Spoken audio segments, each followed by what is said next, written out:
Today, here with me in the European Parliament in Strasbourg is Mr. Marc Tarabella. Thank you so much for your presence. My pleasure.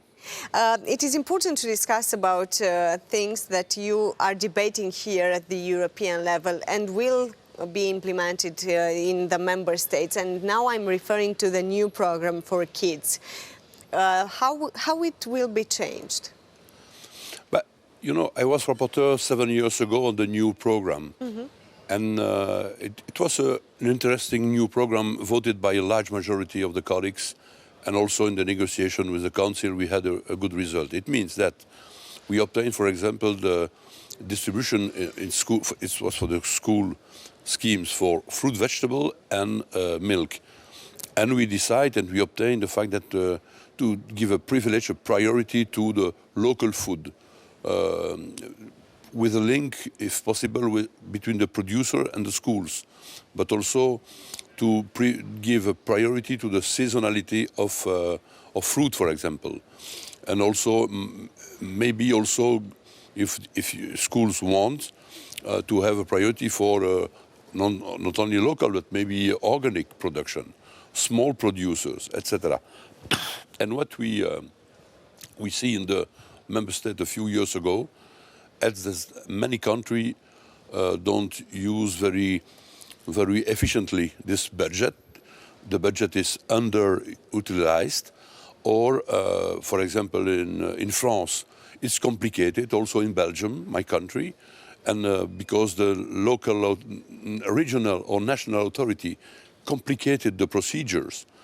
For example, with a big tender and clearly a big national tender, impeached local producer to participate, and of course I think that the goal of this program is missed, and completely the national authority sometimes, and maybe in the most part of the case, complicated the procedure. Why is this happening, actually? Why do we see more bureaucracy, let's say, in the member states within a simple, actually, program, giving some fruits and vegetables to kids? Yes. What happens is, for example, bureaucracy, it probably is one of the main issues.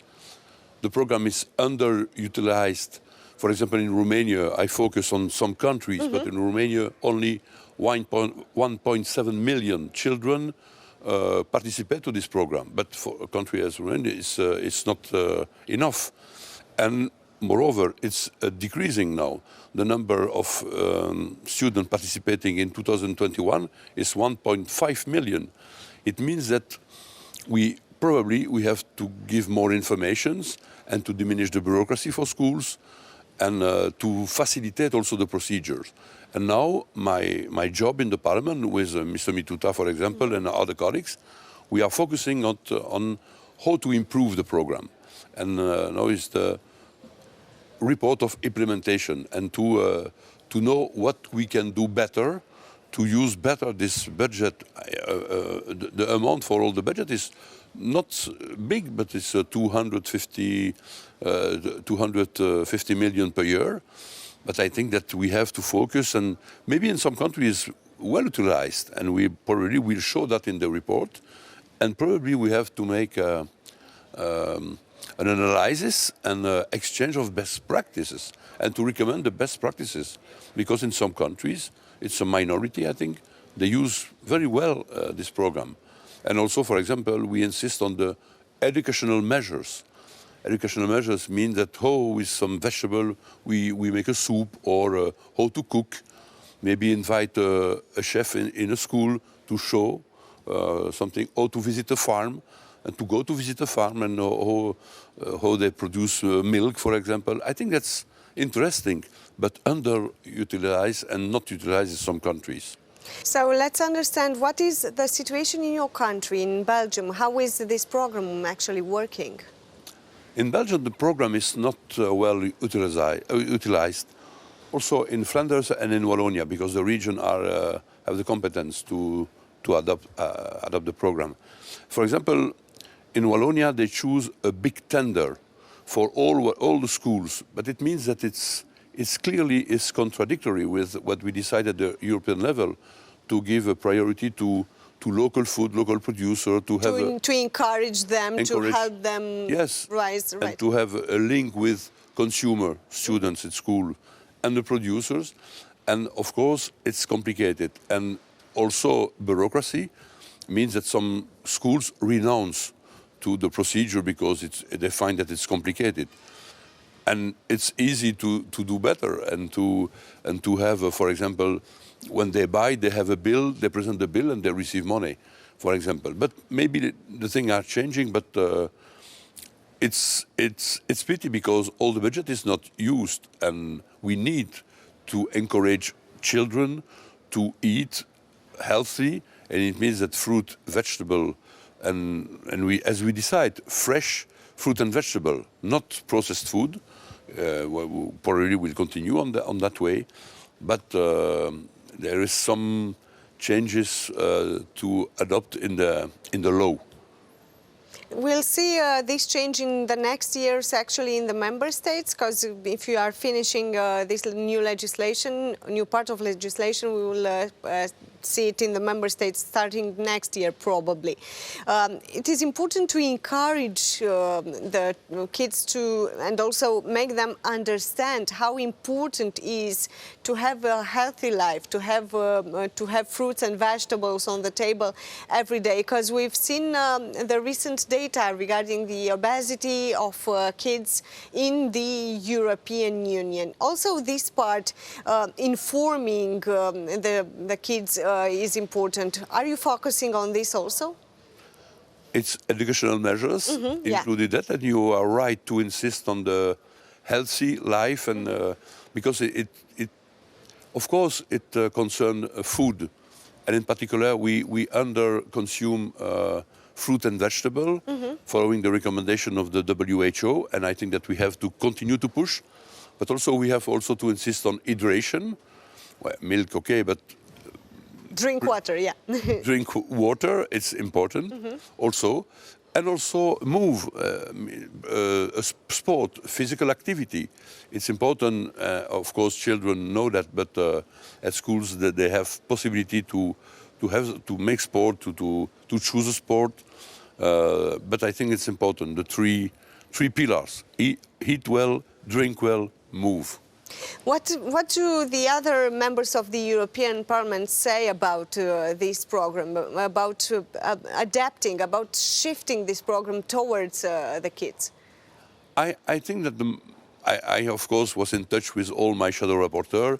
That's why I'm asking, yeah. Yeah, and a large majority agree that we have to do something useful to improve the program. Probably no doubt that I have a majority. The Parliament will have a strong position. But I have to draft the report, and after exchange view and amendments, discussion. But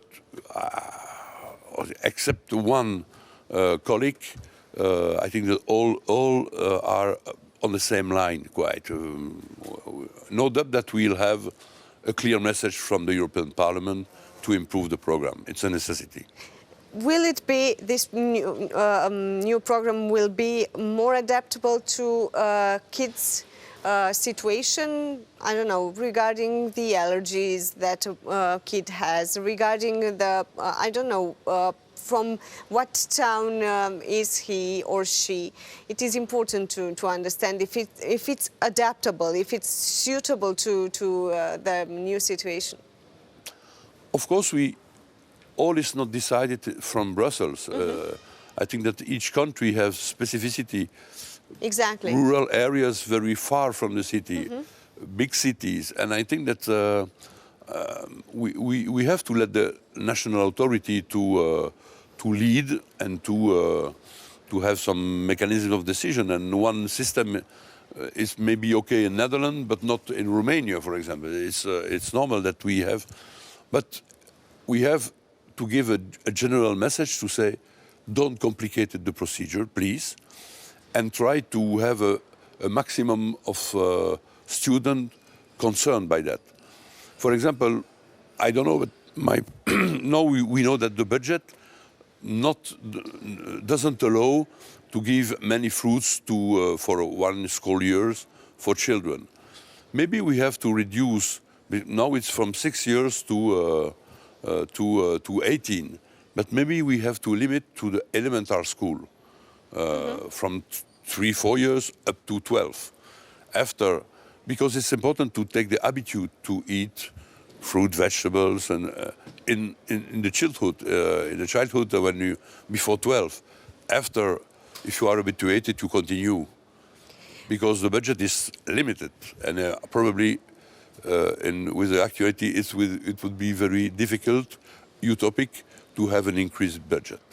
Thank you so much for this discussion, for explaining the new ideas for the program. Mulțumesc! Thank you! Iar vouă celor de acasă vă spun să rămâneți pe Antena 3. Nu uitați că ne revedem și sâmbătă viitoare la 9:30. Cu bine și sănătoși să fim!